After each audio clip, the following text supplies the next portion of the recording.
Welcome, everyone, to the best sports gambling show on the planet. This is WagerTalk Today. I am Andy Lang from WagerTalk.com. It is $5 Tuesday, guys, so you know what that means. It's an exciting day. A lot of opportunities in the sports betting market. We're going to break it all down for you. Gianni is, of course, going to start us off. Talk about some steam, talk about where all the money is going on this beautiful Tuesday morning. Skee Profit is going to join us. We're going to take a look at the NBA Finals look ahead, maybe talk some props. And we're going to talk the WNBA Wings and the Storm. Interesting game to go over. Lawrence Prez is going to join us, talk about the Stanley Cup Game 1 breakdown. And then Steve Merril is going to join us. We're going to talk a couple of MLB games, the Twins, and what to do with this athletics team. My gosh, we talked about them yesterday, and they just got pulverized again. So Steve's going to tell us what to do. And then Dan and I, we had to get the stink of the Browns out of the room. So we're going to go to the beautiful scent of Buffalo. We're going to talk about the Buffalo Bills and their win total of 11.5 that comes from betonline.ag. So let's get going, guys. Hit the like button, subscribe to the channel. You guys know what to do. Then we're going to bring in Gianni to talk about where all the money is going and where all the steam is. So if we could bring in Gianni. I don't know if Dan is back in the room yet. Dan, if you are not back in the room, blink twice. Turns out Dan is not back in the room. So I'll tell you what, let's go over some free plays while we're waiting. We'll do all around the world here. We've had some technical difficulties while we're getting started here. So I'm going to go right into an MMA play. These are all on the WagerTalk free picks page. So if you just go to WagerTalk.com and go to the free plays page, these are going to be where you can find these so you see more detailed write-ups. So go to UFC, Brenson Ribeiro and Mirzakhanov under 1.5 rounds. Mirzakhanov, 5 out of last 6 wins by KO. Ribeiro, 3 out of his last 4 losses have been first-round KOs. Another free play from Jeff Michaels. Pirates money line against the Astros. Astros 1-10 on the road after a win, averaging only 2.27 runs. McCullers 5.89 ERA. And then we got a comment. Andy, can you do a team total? Yeah, of course I can do a team total. This one's gross. I'm not proud of this one, but I do love the play. We're going to do the Colorado Rockies over 3.5 on the team total. I know it's the Colorado Rockies, but listen, they scored 6 yesterday, and they get a beautiful matchup. Sandy Alcantara allowed 4+ earned runs in 6 straight games. His good stuff is completely gone. And the Rockies have been so bad on the road, maybe they're regressing back up. So they scored 6 yesterday. They get a dream matchup. So let's roll with the Colorado Rockies over 3.5 on the team total here. So Dan, do we have Gianni back in the room yet? We got Gianni. Gianni is here, baby. Yes, sir. Awesome. What's up, Gianni? How you doing this morning? Good, brother. Good. Just baseball, and more baseball. Nothing in college yet, and that's where most of the winners came yesterday. Just not a good day in Major League Baseball for the betting syndicates, and even the early college baseball didn't go good. They got down on LSU in the under, but then some of the later stuff that came in did well. So hoping some more college baseball comes in for us today. But so far it's been all Major League Baseball, and coming off a losing day, I think it'll be a good bounce back spot for us. Okay. All right. Any big moves? Anything surprising you? I keep harping on the Rockies, the Athletics, some of these teams that are just getting crushed here. You see any big movement on these? Are the Syndicates doing anything with these really, really bad teams, or is the line just so out of whack?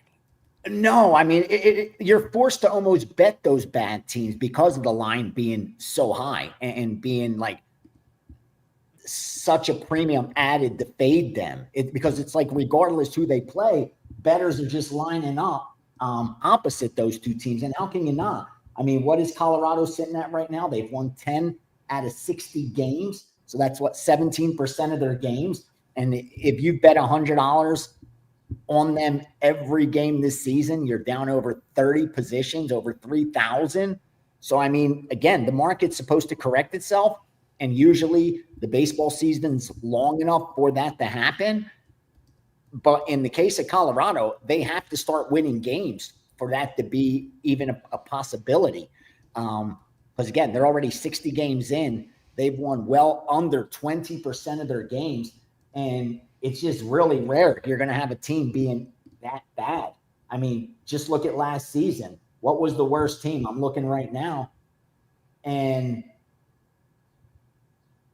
yeah, even a team like the White Sox that won 41 games, that was 25%. So that's almost a 50% increase is needed from Colorado between now and the end of the season. So over the next, they played 60 games, they played 182. So over the next 122 games, they need to win at a rate of 50% greater than what they've done so far just to get to that 25% mark. And again, you could scroll down, go year after year, no matter how bad a team is. And before that, it was like Kansas City. They had won 56 games, but that's still 35%. Oakland had won 50 games that year. They're still 31%. I'm scrolling. Like, that's as bad as it gets, around that 25, 30% mark. And they're a lot worse than that. So, I mean, are we all talking about epic, historically bad for Colorado? Or is it a play-on team, believe it or not, in the second half of the season? Like, that's the way, as a long-term sports bettor, from what I expect of the betting market, especially when it comes to baseball, I expect it to correct itself. I expect it to get a lot more efficient. I expect Colorado to be priced where fading him isn't profitable anymore. You shouldn't be up 30 position after, 60 games. That, again, that's just a bad job by the sports books because bettors are fading them. It's different if it's costing the sports books money on paper, but not in real life, meaning no one's really taking advantage of it. Like, you see that sometimes in college football where teams, 10-0 against the spread or 0-10 against the spread. But, it's one of those teams that aren't getting action or getting bet against. So it really hasn't cost the books anything. No one's really talking about it. But in a case of Colorado, it's every single day. You're seeing the bettors line up opposite. Like, it's up to that 90% range every single day, where ticket count and bet and money bet is just opposite Colorado, and they keep getting rewarded for it. So, I mean, the only choice the books have is to bump up that line to where it's ridiculous. But look, even today, Miami is only minus 180. Like, this is, again, a team that's won 15% of their games, and they're only getting you a plus 150, where the break even is 40%. They got to win this game 40% of the time for you to break even at plus 150. This team doesn't show us that capability. So I don't blame the bettors for lining up again against Colorado. And yet you'll see sharp bettors sprinkle a little something on Colorado when that line moves significantly, thinking, the value's got to be on their side. It just hasn't panned out that way, but it'll be interesting as the season progresses if the math holds true, and the law of big numbers comes into effect and Colorado starts winning some games, or at least is priced in the vicinity where, even if they continue in this clip where they're winning 1 out of 5 games, that you're not able to just blindly profit fading them. Because, again, everybody's doing it every day. Like, the book has to start defending itself. It'll be interesting to see if that happens. Gianni, I'm on the Colorado Rockies over 3.5 team total. They have an unbelievably good pitching matchup. They're not going to be terrible. They're not going to be this bad all year. They scored 6 yesterday, and I think there's going to be some value in them moving forward. Listen, it's terrifying, but they're not going up against great pitchers every single day. I just think there's going to be some value in these. And this is Miami. Miami's won 40% of their games. They're a below 500 team even at home, and they're almost a 2-1 favorite. Like, that would not happen unless Colorado was this bad, unless bettors were fading them this blindly. You wouldn't see. And like you said, in this pitching matchup, just on paper, it doesn't look like they should be this big of a dog. And I think that's why you're seeing the line drop a little bit from 180 down to like 170. I know quite a people in the chat are interested if you have any college baseball. If not, no big deal. Just wondering if there's anything that piques your interest today. No, nothing. I piggyback the stuff that comes in. I don't handicap it myself. So I'll be honest, I don't even look at it until it comes in. But I just refreshed now, and nothing in college baseball. It's been all baseball this morning, and pretty busy, but just not in college baseball yet. That usually comes in like by noon Pacific time, 3 p.m. Eastern. You're supposed to see in the college baseball. I've been looking at UFC. Obviously, we have a big card. There was one that jumped out, and gosh, it's already moved. I like Spivak, and we talked about him. He was minus 125 just a couple days ago, and now all of a sudden he's minus 142. Was there any interesting fights? It is so chalky, Gianni. I mean, it is big favorite after big favorite. Yeah. Any of these early lines that had your interest? The main event. The main event. Oh. I really do think that one interests me the most. The main event and co-main event. Here's why, real quickly. In the co-main event, you have Juliana Pena, who's going in as the champ. And she'll be the second biggest underdog as champ. The biggest underdog in UFC history was GSP against Matt Serra in the rematch after Matt Serra beat GSP, won the title, and it was not supposed to happen. And then Serra went in as a huge dog against GSP. This is the second biggest dog as a champ going in. And Kayla Harrison, this is only her third UFC fight. And when you look at Pena, her strength of schedule, she's fought a who's who as far as the UFC goes. As far as experience at higher level fights, you got to give that to Pena. More importantly, if you look at the history of champs that go in with as the dog, the betting underdog, when that door closes, bro, you look over the last 20 times that happened, it's almost 70% of the time the champ actually wins. That big dog actually gets the money and wins the fight. It's usually more the narrative than anything else. And, the price just hasn't been warranted. Now, again, I'm not saying go out there and bet Juliana Pena. She's a lock, but I don't see where it's justified that Harrison should be this big of a favorite at this weight class. Bro, she's got to cut 20 plus pounds compared to what she's used to fighting at. So, I mean, if Pena could extend this into the third round, fourth round, this could get really interesting to see what Harrison has if that gas tank starts, because Pena could take the one thing that girl is she's tough and she'll wear it on her face, but she will go 5 rounds and stand toe to toe. She's as tough as nails. So that fight interests me. I think Harrison's a little bit overvalued. And then in the main event, listen, we just saw this fight not all that long ago, and I get it. Merab should be favored after what he did. He dominated Sean and outstruck him in every round, landed a takedown in 4 or 5 rounds. I get it. But that closing line still was a coin flip in that first fight.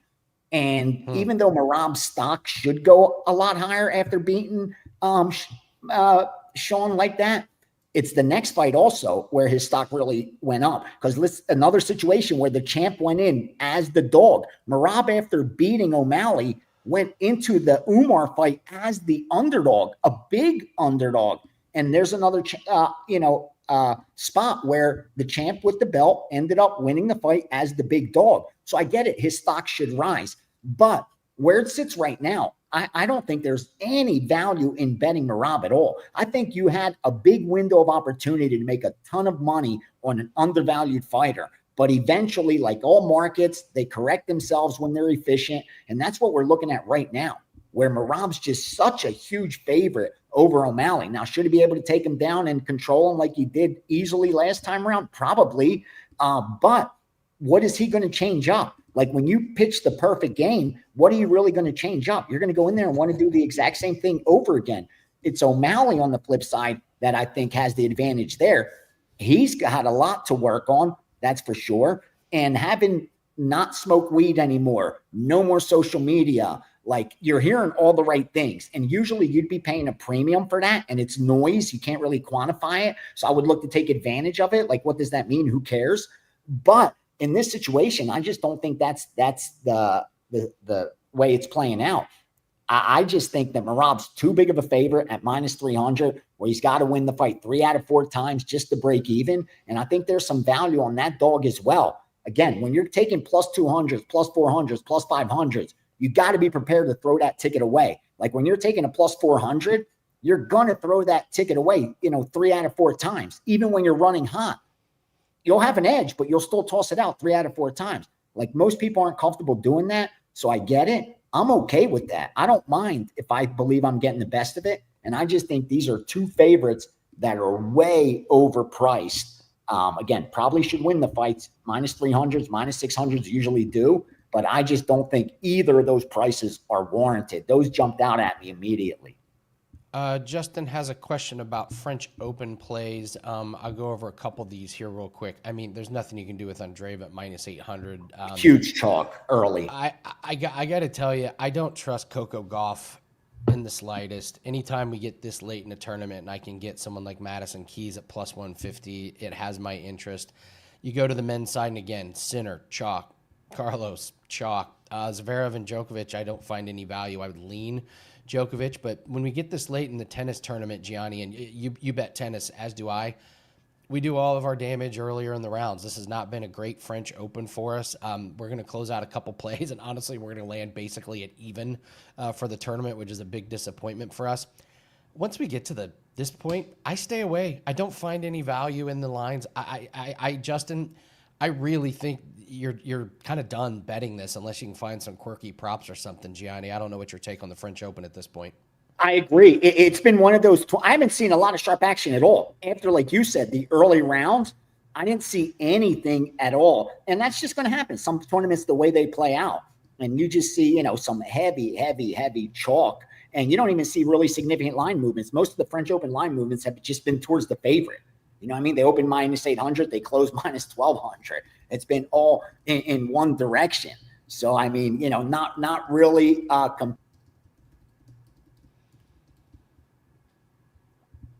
Andy, Gianni decided to leave the call himself. So just the joys of the day here today. But we do have Prez standing by. This is an impromptu show, Dan. I think he got so excited talking about tennis, he just X'd out his window and just left the call. But we got Skee, we got Prez, and folks, working hard here behind the scenes. Make sure you hit that like button. Gianni's back. Just wanted to share something really quick. I know you got other guys ready to jump on, but I saw Andrew, and I see his name all the time. He answered a question. He answered the question about the Giants not being able to score. And I'm glad you brought that game up real quickly because they actually got steamed, not just for the game, but first five. Two different games today that we saw that exact situation where they got down on the game and then came back and bet the first five as well. Usually it's the other way around, first five and then the game. So they don't adjust as quickly because usually when you bet the game, then they also automatically adjust the first five as well. But sometimes when you bet the first five, they don't adjust the full game as well as quickly. But two that we saw, first five and full game, and it was both favorites. New York Giants, first five in full game, and then Cincinnati Reds, also first five full game. Those are two that stuck out the most because, like I said, first five and full game, money line, laid some chalk on both, and multiple groups bet both those sides. So those are the bigger favorites that stuck out real quickly. Couple underdogs that I did see sharp money on. It was the Angels at plus 125, Baltimore at plus 140, plus 135, and Toronto at plus 130, plus 125. So Angels, Baltimore, Toronto were the only dogs. Cincinnati and San Francisco were the favorites that got the most money bet on them so far from different groups. Gianni, it's $5 Tuesday up at WagerTalk. What do you have up for the clients? Oh, yeah, there's the NBA Game 1. Isolate. Ooh. I had a strong lean, and I guess rarely do the guys that I move NBA for bet the side.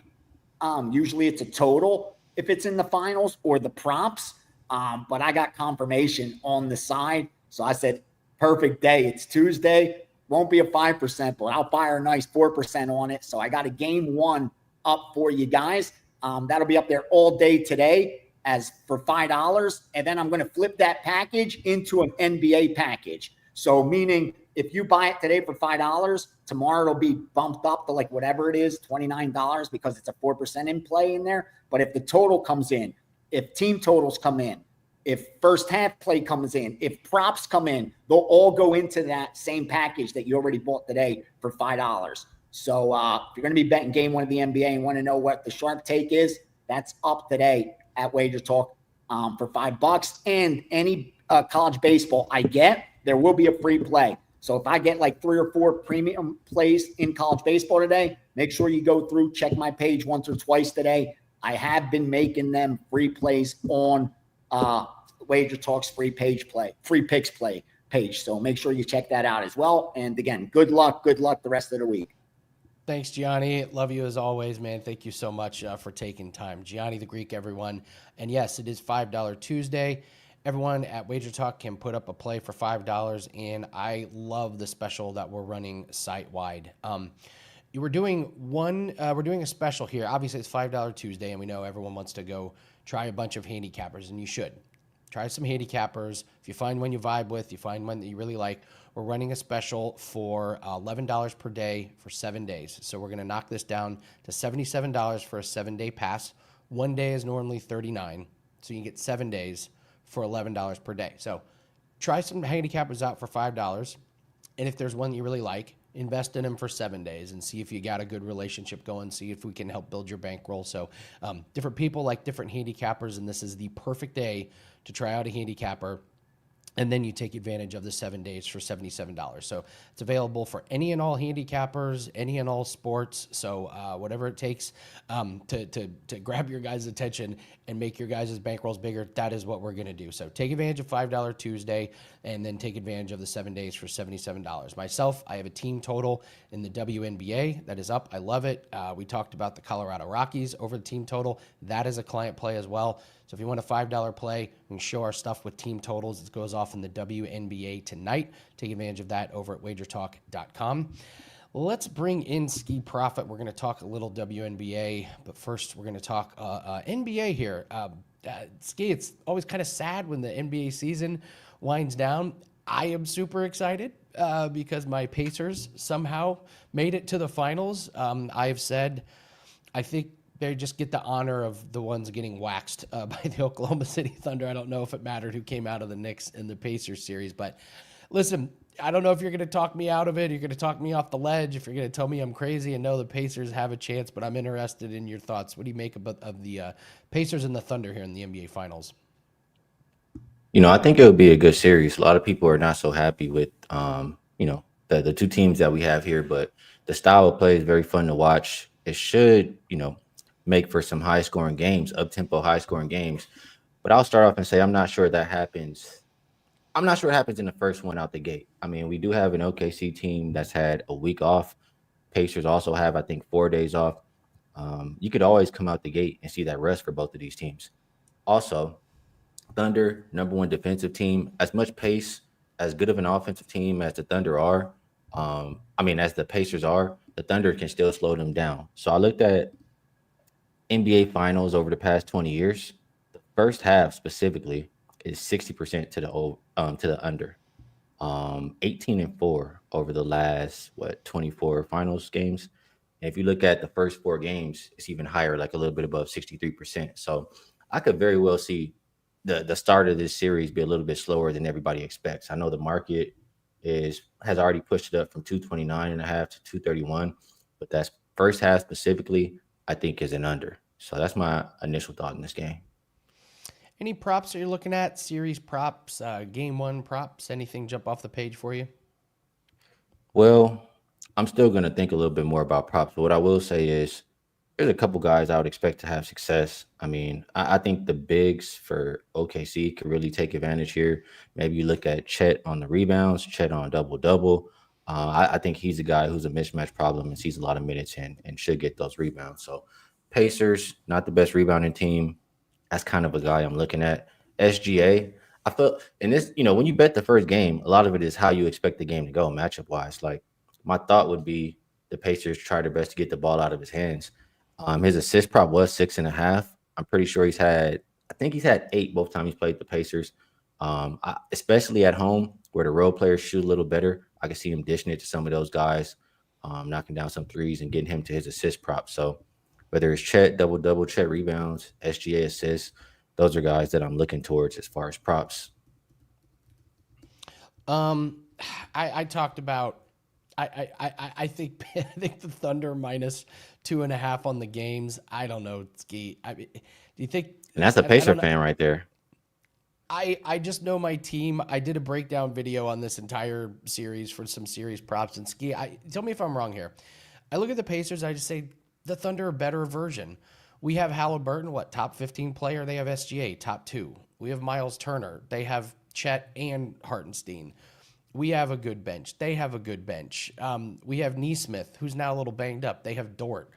It just feels like just a little bit better every single step of the way. Am I wrong about that? I do agree with a lot of what you had just said. I mean, the star power, like guys who can create their own shot too, a lot more for the Thunder.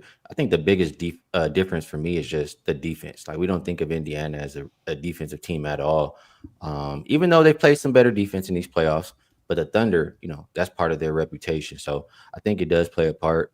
The more the series goes on, I have to give the Pacers more credit than a lot of people think because I think Rick Carlisle is the better coach. So they have that edge. I expect him to make some adjustments once he sees what the Thunder throw at him. And Hallie has shown that, he can be flustered for a game, but once he gets those answers from his coach, he can go out there and execute. So I think once they see what's thrown at them, they'll be able to compete a little bit better. So don't give up hope on, maybe they could win a couple games there, Andy. I also wanted to ask you just big picture before we let you go here. I think this is a perfect representation of what the NBA playoffs and finals is going to look like under the new salary cap. I think the deep teams are the new big three. I don't think the teams that blow all their salary on two guys are going to make it to the finals. And look what you have. You have two small market teams who were brilliant in the draft, free agents, trades. They know how to grind their way without making these huge contracts. And with this new apron, these teams are not going over the luxury tax. You look at Boston. Boston's pretty open. They're not paying the luxury tax. Some guys have got to go. Do you think this is just kind of this is what the finals is going to look like? It's deep teams instead of the huge star powers? Is this what we're looking forward to? I don't look too much into the apron and stuff, but I know that's what they want. They don't want to see the same teams over and over again. They want teams to build organically. And it does seem like, OKC is trying to become that next dynasty team. They still have a lot of first round picks now, and they're in the finals. So I think it's a different kind of way you have to do things nowadays in the NBA.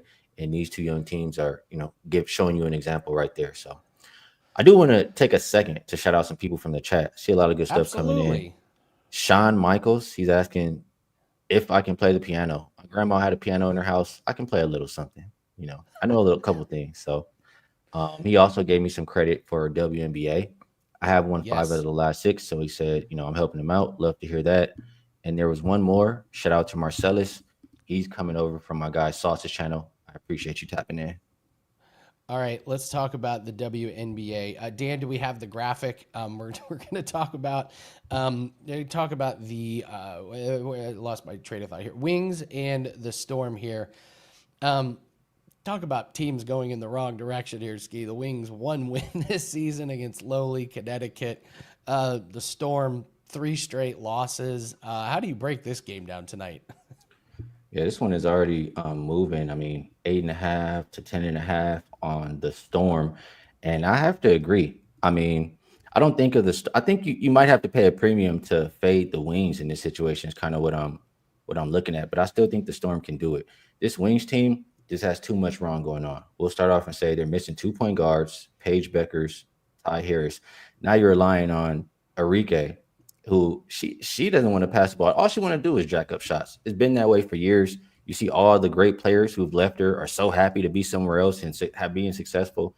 Like she's a scorer, but she's not a great point guard and playmaker. Carrington was forced to try to play make in the last game. And even the coach said it forced things to be a little bit clunky. So for Dallas, I just don't really like anything going on.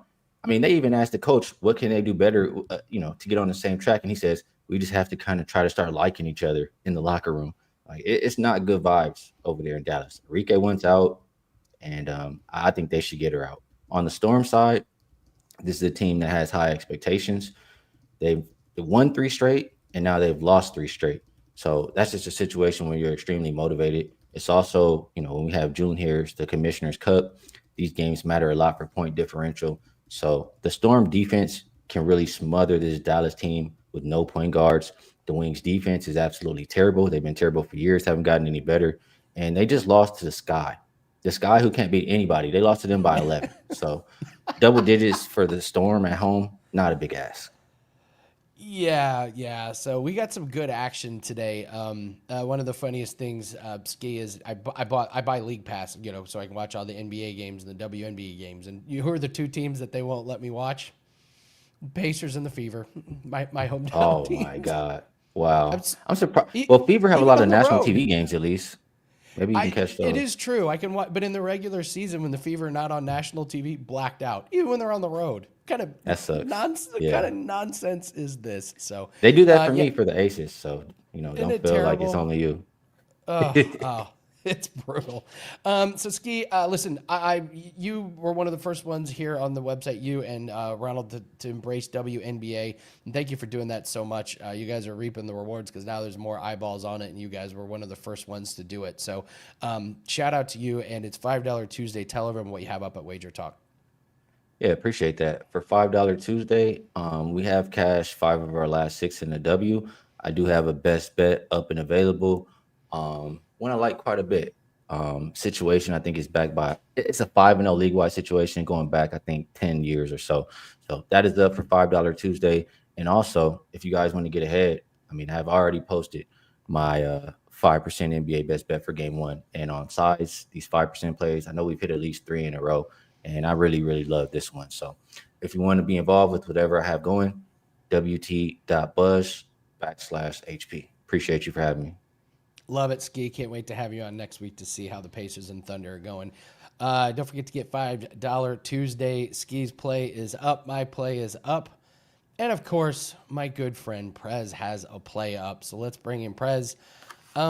Bittersweet, Prez. The NHL season, the Stanley Cup Finals is finally here. But it also means the end of the NHL season. And you've had, is this your best NHL season that you've ever No, had? not even Oh, close. really? Not even close. But still Yeah. a smash home run like success, right? Yeah, listen, I mean, I'm up 50 units of profit with my clients from start to finish. I'm up units in the playoffs, and I've had over 100 unit seasons in the past. So I've had Wow. double better than this, but this has been an incredibly consistent season. I have not gone through any prolonged slump at any time from September till now. I don't think I don't think I've had a bad week. Literally, I mean, I've had a losing week, but I No, think my best season was around 120 units, and I went through like a 4-week period where I couldn't win a damn thing. But I also laid down. I remember I went 44-14 in that nice. in the best year I've ever had. So this year I never put down a 44-14, but I also never went 5-15 at any time. So it's been unbelievably consistent. And as far as bittersweet, Andy, I'm ready for it to end, bro. I got, a pool in my Yeah. backyard. I golf a lot. I just went to the gym. Football is right in front of us. I'm already looking at bets. Um, Well, I'm good. I'm good for it to end. I got to tell you, your season is what I envy. I want the steady, consistent. I would rather just go 10-6 every week as opposed So to 14-1 and then 1-14. it's interesting, Andy, and it's a much bigger conversation, maybe one we could have during the summer. Absolutely. From a betting perspective, as a professional bettor, I would rather have an extremely consistent season. As a handicapper who sells plays, I would rather roller coaster like a total lunatic. And the reason for that is if you go 2-1 every single day as a bettor, you are over the moon. If you go 2-1 every single day as a handicapper, you make 0 sales and nobody is interested in anything you have to do. And that is a real shame. It's sad Because, but true. It yeah, is because sad but true. everybody is looking for a 20-1 run, a 17-3 run. By the time they find it, the run is over and they end up losing their money and getting completely angry with the handicapper. But yeah, dude, I'd love to delve into this topic in great detail. But the bottom line is, as a bettor, I'd rather consistency. As a handicapper, give me the biggest damn roller coaster you'll ever find in the world. Wow, that is pulling back the curtain. We talk about being transparent. That is about as transparent as it gets. But I say this, and you say this because we don't want people on that stinking roller coaster. We would much rather people recognize that a 17-3 handicapper is not necessarily as good long term as a 3-2 daily handicapper or a 4-3 daily handicapper. So well, let's get into specifics here. We got the Panthers and the Oilers. The books have this as a coin flip, -120 for the series for Edmonton, but -130 for game one. I'll let you talk a little bit about the series and then a little bit about game one. Just give me your thoughts. The floor is yours. Yeah, so let's just start off with, this is exactly the type of matchup that we really want to see as fans, like looking at it from a fan perspective. You know, we want to see the best pitching team in baseball play in the World Series against the best hitting team in baseball.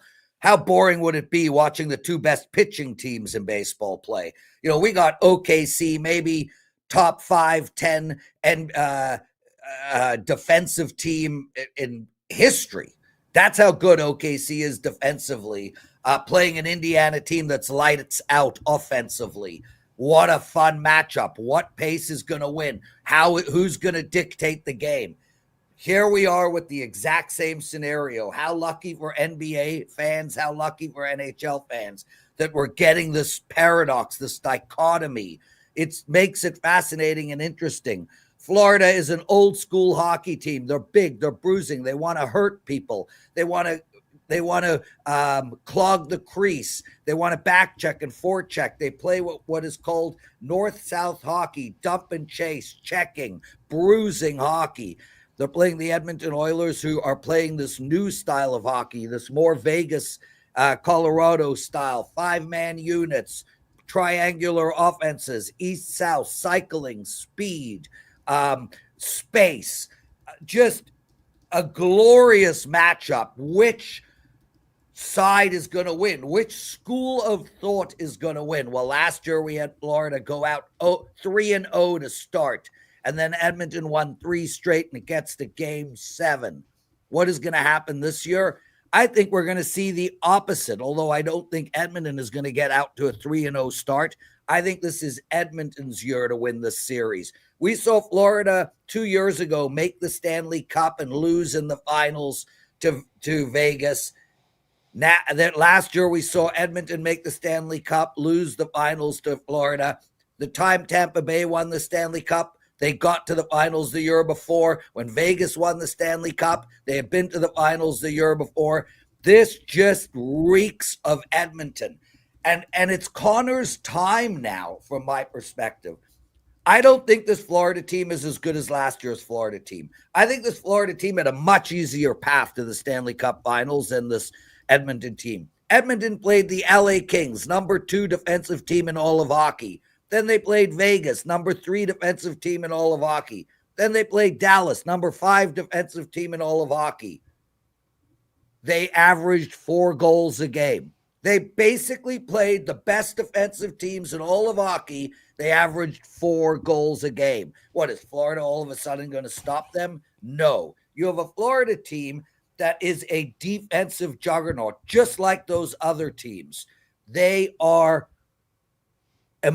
impossible to score against, but Florida struggles to score themselves. So I think when you're looking at totals, I think we're going to see more games go under than over. And the reason I think Edmonton is going to win the series is it's going to be low scoring, but we know that Edmonton is going to get their goals. If Edmonton can average 3 goals a game, they win this series. Edmonton's already averaged 4 goals a game against 3 teams that have better defenses than Florida. So I think from a series perspective, Edmonton is the way to go. With that said, instead of taking Edmonton at -120, take Connor McDavid to win the Conn Smythe at +110. That is a much better bet. There is no world that I could see where Edmonton wins this series and Connor doesn't win the MVP. But last year, Florida did not win the series. Florida won the series, and Connor still won the MVP. So there is a pathway for Connor to win the MVP and not win the cup. And we know if he wins the cup, he's getting the MVP. So the absolute single best bet in this series, period, is Connor McDavid, Conn Smythe, trophy winner, plus 110. I love it. I love it. Quick breakdown on the goalies. Do you think, I don't know, any prediction which goalie you think is going to have the edge? Because sometimes in these series, one goalie just gets hot and all of a sudden that's all it takes. Any predictions on the goalies?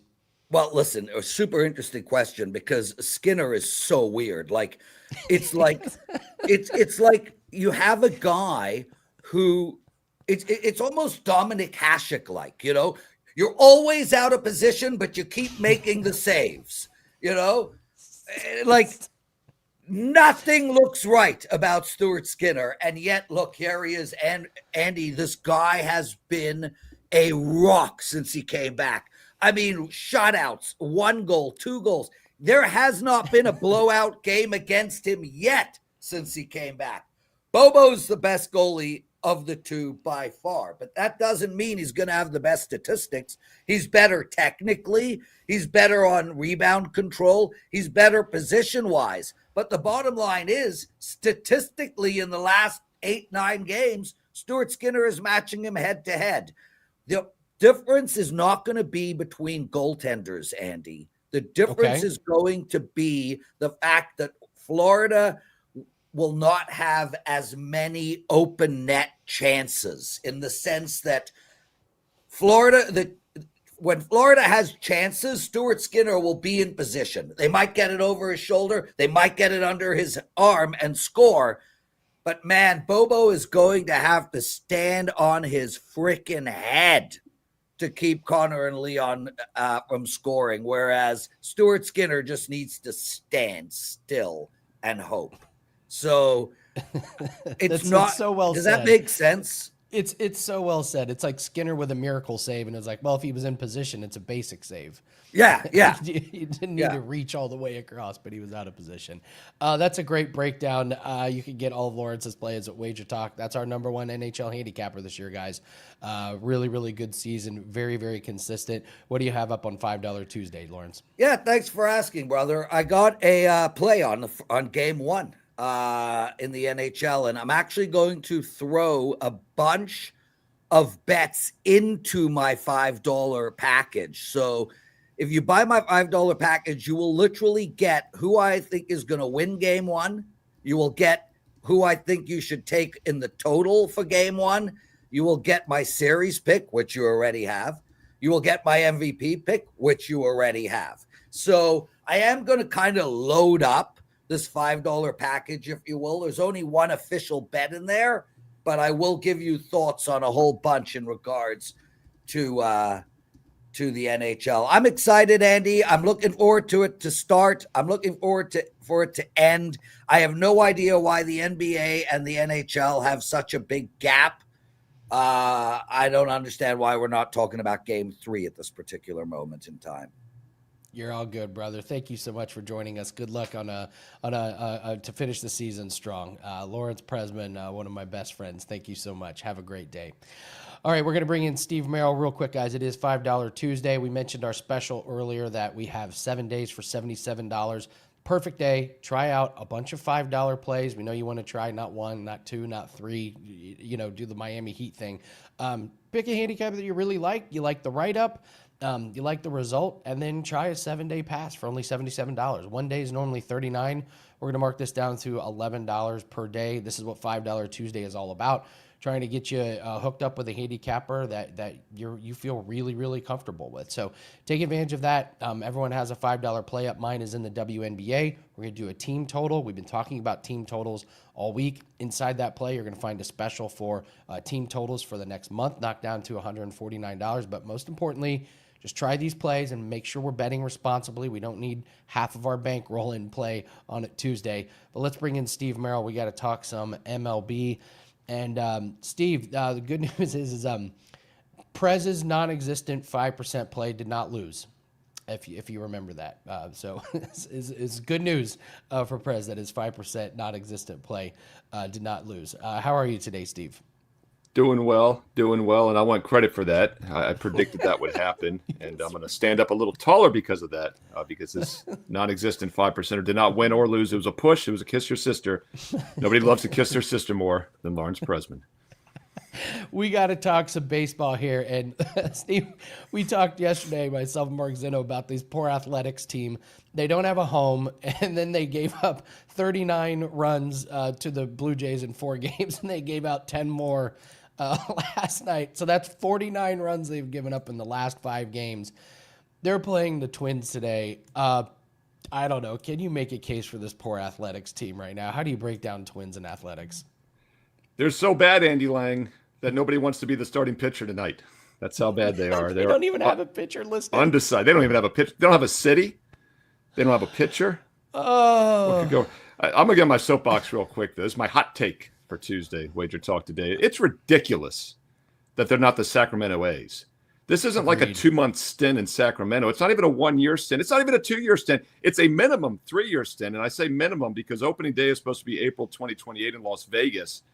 But when I last checked a year ago, and I haven't checked since, the Vegas guys can give us a better update, but they had the entire Tropicana surrounded with saran wrap because of asbestos, and it delayed the opening. So how do you not give them the courtesy of being the Sacramento A's for at least the next 3+ seasons? Maybe I'm a little more sensitive because my Washington Redskins became the football team for 2 years and then the Commanders, so I'm a little more sensitive in my older age about naming. But anyway, it's the Sacramento A's. Their starting pitcher is undecided.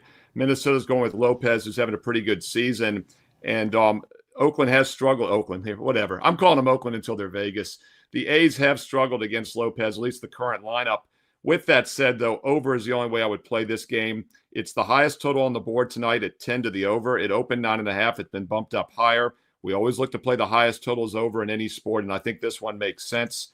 The A's bullpen is much weaker this year. You know, they started last season in decent current form. They actually surprised a little bit. And the reason was because their bullpen was tremendously good last year, the first few months of the season. The ERA below 3 at one point. Their ERA is almost 7 this season. It's a hitter-friendly park. It's going to be hot, humid, wind blowing out tonight. I think over 10 makes some sense regardless of who the A's starter is. And once again, I talked about the current form. Oakland has been and once again, I'm going to keep calling them Oakland until they get a city. They've been a pure overplay here. Not only have they gone over in 5 straight, but they've gone over 6 of their last 7. And keep in mind, every one of those games was on the road. It wasn't even in hitter-friendly Sacramento, Sutter Field or whatever it's called, until last night, in which they gave up 10 runs, 14 runs total. They've had the last 5 games alone, those 5 overs, 12, 18, 15, 12, and 14 total runs. Doesn't matter who's starting for Oakland tonight or Sacramento or whatever they're called. I like this game over the 10 runs. Steve, if the Athletics were, I feel like the Athletics are like a country song. Like, I got no name, I got no pitcher. Like, just everything's kind of going downhill for them. Poor Athletics here. Let's move on to some teams that are not the Athletics, the Mets and the Dodgers. Miguel for the Mets, Kershaw for the Dodgers. This is not the Kershaw from years ago. Mets took the first game of the series 4-3. What do you make of Mets and Dodgers today? Got to get in one more A's jab. Even Ricky Henderson would be upset. He'd call up and be like, Ricky's not happy. Ricky is very upset. People that don't know much about Henderson, he always referred to himself in the third person or first. Absolutely. That'd be first person, right? Ricky's upset with them moving to Sacramento. Good game. We go from a bottom feeder to best game of the night. This was a national TV game last night. It lived up to the hype, went 10 innings. Mets took it 4-3 in extra innings last night. Now we've got McGill against Kershaw, and I want to dive into Kershaw a little bit. This is only his 4th start of the season. He was not in the rotation until about 3 weeks ago. He's made 3 starts since mid-May. First outing was not good against Anaheim, against the Angels, whatever city they're in now. I see. You can tell I've been doing this for decades, calling them Oakland, calling them the Redskins, calling them the Anaheim Angels. But nonetheless, Kershaw struggled back on May 17th in that first start. He gave up 5 runs in just 4 innings, 3 walks and only 2 strikeouts. On the surface, it looks like he's pitched a little bit better the last 2 starts because he's gone 7 innings and only given up 1 earned run. However, if you dig deeper, I think something's not right. Kershaw's always been a power pitcher over the years. And look at his strikeouts. In 11 innings, 3 starts, he has 6 strikeouts, 6 walks. Even those last 2 starts, and he's given up only 1 run in 7 innings, only 6 hits. He has only 4 strikeouts, and he still has 3 walks. I'm not ready to buy into Kershaw. Definitely not looking to lay $1.40 with him, although I do think it's a decent bounce-back spot for the Dodgers off back-to-back losses to the Yankees and Mets.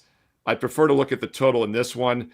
Opening line was 9. It's been bumped up to 9 over, but if you look at some of the sharper books out there, Pinnacle, Bet Online, Bookmakers, Pinnacle and Bet Online is going to 9.5, lesser juice. Others are sitting 9 over, so I would still lock in at the 9 over minus 120. I think this line will be 9.5 in more spots when first pitch happens at 10 o'clock Eastern tonight. 2 potent offenses, right? It's easy to make a case for the over with these 2 offenses.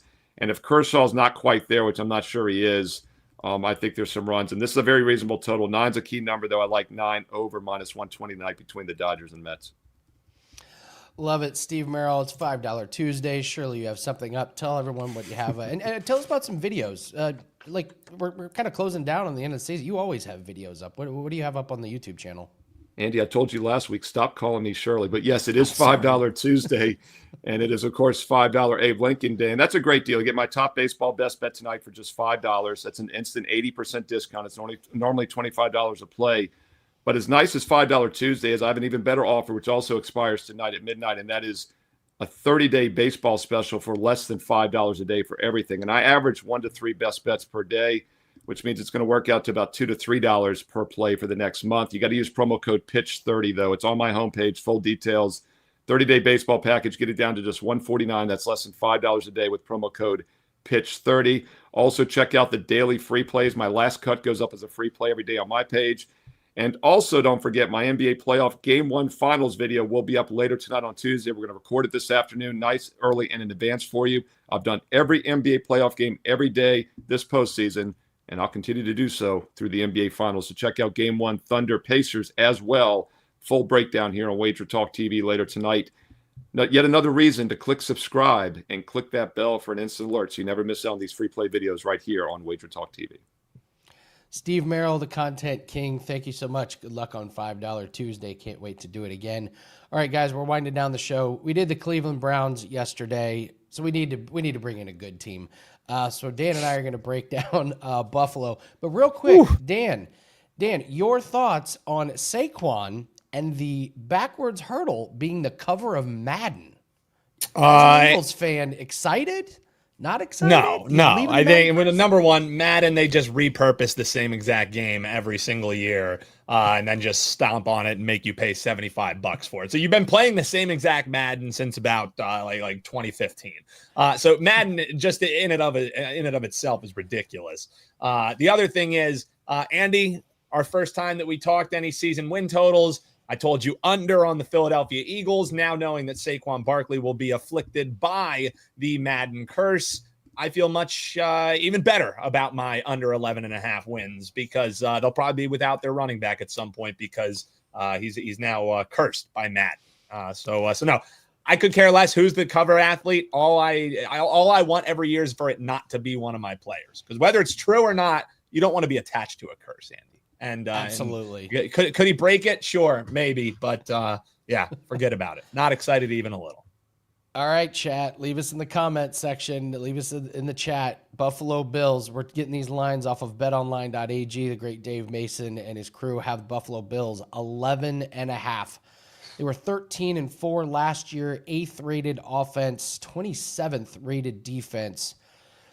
Big season moves. They did sign Khalil Shakir. I believe he's going to be one of these sneaky popular fantasy picks. Linebacker Terrell Bernard, cornerback Christian Benford, Greg Rousseau. These guys are all signed. They got to do something to increase that defense. That was their big weakness. 5 primetime games. We glance over the schedule, Dan. This is, to me, one of the biggest schedule advantages. It's like the NFL was like, we hate the Browns, so let's absolutely kill them with the schedule. The Bills, they're like, we love the Bills. Listen to the start of this. Listen to this schedule. Home Ravens, week 1. Okay, that's tough. Then they go at Jets, short week Dolphins home Saints, home Patriots, at Falcons, bye week, at Carolina, that's got to be 6-1, like maybe even 7-0, but that's got to be 6-1. Yeah. So they get Carolina right before they play the Chiefs. So they basically get an easy Carolina game. Chiefs, and they go at Dolphins, home Bucks, short week Texans, at Steelers, home Bengals, at Patriots, at Browns, home your Eagles. That game may not mean much. It could be a huge game or it could not mean anything. And then home Jets in the flex. I'll make this short and sweet. It's all about the schedule. If Josh Allen stays healthy, this is another 13, maybe even a 14-win schedule. There's just way too many great spots here. Only a couple short weeks. The primetime games are exciting, but not too difficult. I've got to over 11.5. I'll be fine with laying the juice. What do you think?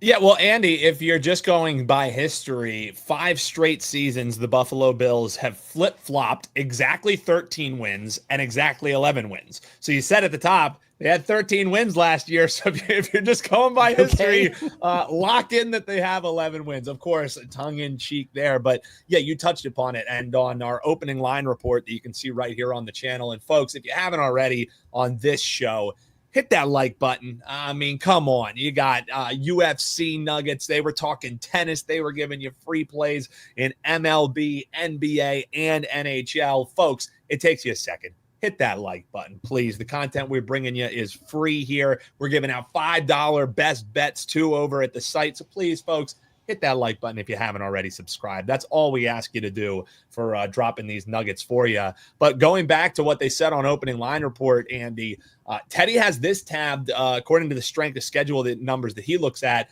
their top 5 and easiest schedules. And you laid out why that is, and you can't forget you get to play the Jets twice. So anytime you get to play the Jets twice, you should already be on that strength of schedule ease. But the thing for me is I'm right there with you, man. I couldn't make a case for the under unless I had a crystal ball knowing Josh Allen's going to get injured, right? Like that's how this goes under, or if things completely go sideways. But this is a team that year after year, what's the story on them? Dominant in the regular season, they peter out in the postseason. So the way that I would maybe even look to attack this team, you laid out that start to the schedule. If they get through the Ravens, I'm with you. You could be looking at like a 7-0 team right here out of the gate. So I would shop around and try and see Buffalo Bills to be the final undefeated team left. Ooh. And that's a way to maybe get some plus money as opposed to having to lay a little bit of chalk to bet the over on this team, because it's really get through that Ravens game. And then unless you have some major let-ups, which you haven't become accustomed to see with this Buffalo Bills team, they don't let up in the regular season. They don't blow the brakes off of people like the Lions do to expend what they do. But this is a team who every single year comes in pissed off. They come in with a chip on their shoulder because they pissed away their season the year before. So I don't see why that would change here heading into the start of the season. So, yeah, I'm with you. I like that over 11.5 wins. I could see them right around 12, 13 wins. But I think a better way to bet them if you want to get some plus money on it, take them to be the final undefeated team left, and then just sweat out that Ravens game. And they'll probably be favorites. I'm not looking at it. They're probably favorites in that Ravens game, or is that at Baltimore? I didn't dive in. That's home. They get the full option. So you're going to have them. You're going to have them as favorites. So even if you want to hedge this little plus money that you're doing, take the Ravens on the money line, and then you're really potentially saving yourself a little bit of agita there. But I think you sweat that out, and you're going to get some nice plus money on that. So that's the way that I would attack it. But I'm with you. One of the rare times we're seeing it the exact same. We like the under on the Stinky Browns. We like the over here on the Bills, and I like them to be the last team to be undefeated in the NFL. Hit that like button, folks. Come on. Love it. 5 seconds, Dan. Barkley, under rushing yards this year due to the curse? Yes. Why not? I mean, dude, that number has to be insane, right? His rushing yard total has to be crazy after he is essentially MVP last year. I have it under just because of how many touches he had last year. Historically, that just doesn't go that well. And it doesn't go well at all. Yeah. I'm with you, man. All right, guys. Long show, but Dan did amazing work today. You guys have no idea what happened behind the scenes. I've had a StreamYard. Guess what? StreamYard support. I'm coming for you. You. What is happening here, Andy? I've been able to see one person this entire show, me. So, and the one person has been you. Andy's just been staring at himself and at times not staring at anything. So the joys of live production, Andy, we got through it. So for that alone, that like button and that subscribe. Come on. All right, guys. Long show, but we're going to do it again tomorrow. Lots of great information, free plays. Leave a comment in the comment section and also tell us what your thoughts are on the Bills. Over 11.5, if you like the over or the under, and leave some suggestions for the next few teams that you want us to break down. Thanks again. Take advantage of $5 Tuesday, and we're going to do this again tomorrow. Take care. Good luck on your plays.